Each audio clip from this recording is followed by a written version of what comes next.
Akkam jirtu kabajamoota fi jaalatamtoota hordoftoota biiftuu Oroo bakkuma jirtanitti nageenyi keenya kan kabajaatii fi kan jaalalaa isin haa ga'u isiniin jenna. Iddaan suuraan oduu sa'aa kana qabannee dhiyaannee jirra. Hanganuma sagantaa kanaatti hojii turaan affeerraa kenna kun biiftuu Oroodha keessani.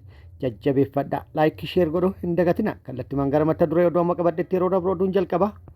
Lixa Oromiyaa magaalaa Naqqamtee fi aanota giddaa shanan gidduutti rakkoon geejjibaa hamaan sababoota nageenyatii fi hanqina konkolaataatiin uumamuun uummanni yookaan hawaasni bahee galuu dadhabuun rakkoo hamaaf saaxilamuun gabaafamee jira. Dabalata odeeffannoo kana qabadhee jira.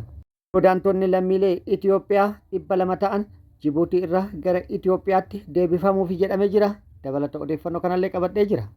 Odoon itti aanu lolli loltoota mootummaatti waraana bilisummaa Oromoo gidduutti zoonilee Oromiyaa garaagaraa keessatti gaggeeffamaa jiru akkuma itti fufeetti jira. Waraanni bilisummaa Oromoo dhibbana zoonilee Oromiyaa garaagaraa keessatti loltoota mootummaa waliin lola cimaa gaggeessuun loltoota mootummaa hedduu miidhaa qaamatii fi kan lubbuu irratti rakkabsiisuun hedduu booji'uu beeksisee jira.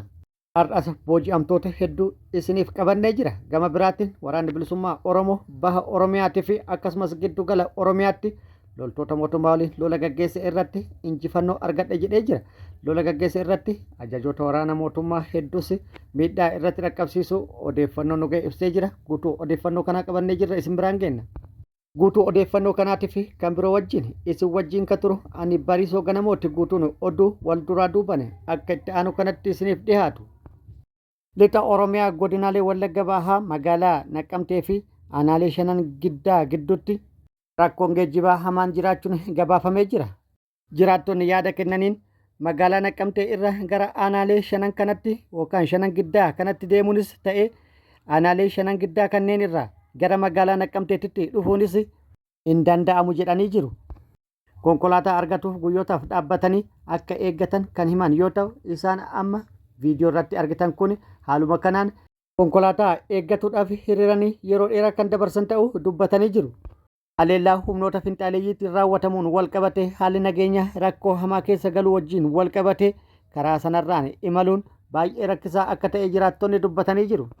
Akkasumattuu ta'e yeroo uummanni ofitti murteessee karaa sanarraan deemuuf imalutti konkolaataan tasumaa hin argamu jechuudhaan jiraattonni komii jiru kaasanii jiru. Gabaabamatti tokko haleellaa humnoonni finxaaleeyyii qe'ee isaatitti uummata irratti raawwataniin rakkoon nageenya hamaan uumamuu fi imaluun kan hin danda'amne yoo ta'u gama biraatiin immoo geejjiba ugguruun uummanni akka hin sochoone taasisuun uummanni rakkoo hamaaf saaxilame jechuudhaan jiraattonni komii qaban kaasanii jiru. Oduun itti aanu godaantonni Itoophiyaa 200 ta'an Jibuutii irraa gara Itoophiyaa deebifamuun dhagahamee jira. Godaantonni Itoophiyaa kaaba Jibuutii magaalaa Obok jedhamtu keessa jiran 200 ta'an Jibuutii irraa gara Itoophiyaa akka deebifaman yookaan akka deebifaman taasisu imbaasiin Itoophiyaa Jibuutii jiru beeksisee jira. Imbaasichi akka jedhetti godaantonni kunneen dhaabbata godaantota idila addunyaa IOM waliin ta'uudhaan baaburaan gara Itoophiyaa akka deebifaman taasifaman jechuudhaan himee jira. Itti dabaluunis imbaasichi akka jedhetti godaantota al-idilee jedhe kana yookaan al-idilee jechuudhaan ibse kana gara biyyaatti deebisuun akka itti fufu beeksisee jira. Gama biraatiin immoo lammiileen Itoophiyaa jireenya fooyya'aa barbaaduuf jecha gara biyyoota baha giddu galeessatti kan imalan yoo ta'u imala isaanii kana irratti rakkoolee garaagaraatiif saaxilamu lubbuu isaanii dhabu jedhee jira. Dheebuun beelli akkuma jirutti ta'e gochi dallaaltotaan lammiilee kana irratti raawwatamu akkaan balaa kan qabuu fi akkasumas galaana qaxxaamuruuf jecha yaaliin taasifamu yookaan imalli taasifamu balaa guddaan kan marfame ta'uun miidhaa guddaa lubbuu lammiilee kanneen irratti dhaqqabsiisaa jiraachuu fi jiraachaa turuu ibsamee jira. Gama biraatiin biyyoota itti dhaqqabanittis rakkoon garaagaraa kan lubbuu isaanii hanga galaafatuu danda'utti irratti dhaqqabaa jira jechuudhaan kan ibsame yoo ta'u godaantonni kunneen karaa miilatiin yookaan seeraan alaatiin biyyaa ba'uuf yaaluu irra karaa seeratiin hanga danda'ameen biyyaa ba'uuf filannoo odoo taasifatanii jedhamee jira. Godaantonni kunneen immoo yaada kennaniin biyyaa ba'uu kan filanne jaalanneeti miti. Rakkoolee hedduutu jira. Rakkoon nageenyaa jira. Akkasumas qaala'insi jireenyaa jira. Kanatu akka biyyaa baanuu nu dirqisiise. Karaa seeraatiin biyyaa ba'uun akka caalu ni beekna. Garuu akkam goone maal kennan karaa seeraatiin biyyaa baana. Nuti karaa seeraan alaatiin biyyaa ba'uu fi warri filannoo taasifanne warra karaa seeraatiin biyyaa ba'uu hin dandeenyedha.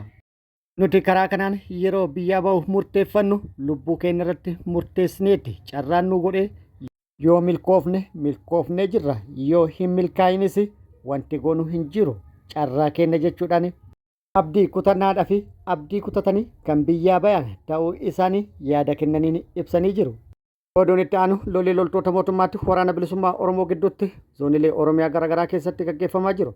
Akkuma itti fufetti jira waraanni bilisummaa Oromoo zoonilee garaagaraa keessatti loltoota mootummaa waliin lola guddaa gaggeessuun injifannoo irratti argatu beeksisee jira. Haaluma kana waraanni bilisummaa Oromoo zoonii baha Oromiyaa Harargee lixaa aanaa Hancaaretti loltoota mootummaa wajjin lola guddaa gaggeessuu beeksisee jira. Loltoota mootummaa maqaa sakattaa waraana bilisummaa Oromoo jedhuun bobbaatee qaamota garaagaraa hirmaachisuun manneen uummataa gubaa turtee fi qabeenya uummataa mancaasaa turte irratti haleellaa raawwadhe jedheen waraanni bilisummaa Oromoo miidhaa qaamatii fi kan lubbuu dhaqqabsiisuun injifannoo irratti argadhe jedhee jira. Waraanni bilisummaa Oromoo aanaa Hancaar Araddaa Odaa Bultuu Ganda Jabaa jedhamutti loltoota mootummaa waliin lola guddaa gaggeesse irratti ajajaa dhibbaa loltoota mootummaa PP tokko dabalatee loltoota mootummaa 12 addunyaa kanarraa yoo godaansisu 9 madoon adabe kan hafan immoo baqachiisuun gara irraa dhuftetti deebise jechuudhaan odeeffannoon achirraa nu geette ibsitee jirti.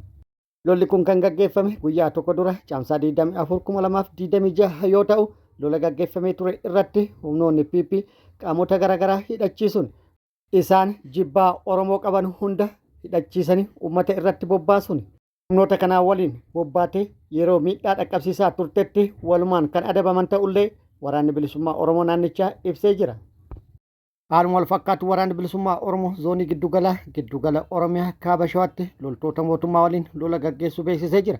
Lola kaaba shawaatti loltoota mootummaa waliin gaggeesse irratti miidhaa guddaa loltoota mootummaa irratti dhaqqabsiisuun loltoota mootummaa hedduu addunyaa kanarraa godaansee hedduu madeessuun hedduus boojuu akkasumas meeshaalee waraanaa hedduus irraa hiikkatu odeeffannoon nu ga'ee jira. Viidiyoo tana waliin haa laallu.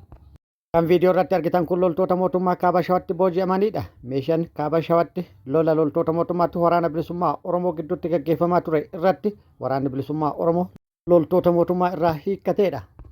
Kana qofaa miti waraanni bilisummaa Oromoo tibbana bakkoota garaagaraatti loltoota mootummaa waliin lola gaggeessaa jiru cimsee itti fufuu beeksisee jira.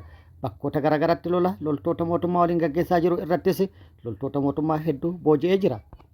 Isaan viidiyoo irratti argitan kun loltoota mootummaa waraanni bilisummaa Oromoo lola irratti booji'eedha. Akkuma viidiyoo irratti argitan kana hedduun isaanii daa'immani. Carraa booji'amuu kana argatuun isaaniitummoo waan tokkodha. Meeshaalee waraanaa hedduus hiikkatamee jira. Walumaa galatti tibbana waraanni bilisummaa Oromoo bakkoota garaagaraatti lola loltoota mootummaa waliin gaggeessaa ture irratti miidhaa guddaa loltoota mootummaa irratti dhaqqabsiisuun hedduu booji'ee meeshaalee waraanaa hedduus irraa hiikkatee jira.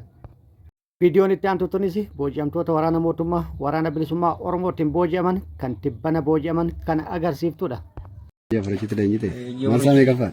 Marsaa 42 fayyani. Meeqa baay'inni keessan? Baay'inni nama 20 kana dhage. Nama 10 jira kun badii waliin amaara jira.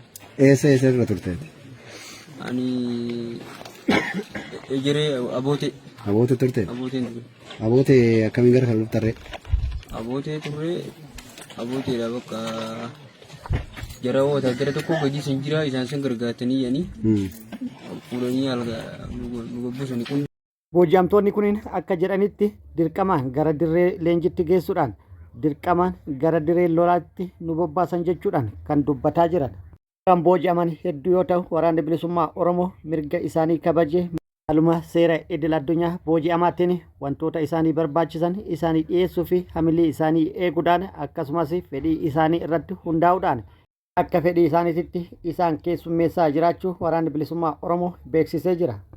Walumaa galatti lola tibbana loltoota mootummaatti waraana bilisummaa Oromoo gidduutti gaggeeffamaa jiruun loltoonni hedduun booji'amanii hedduun immoo miidhaa irra ga'uun hojiin ala ta'uun meeshaalee waraanaa hedduus hiikkatu waraanni bilisummaa Oromoo injifannoo argatu beeksisee jira.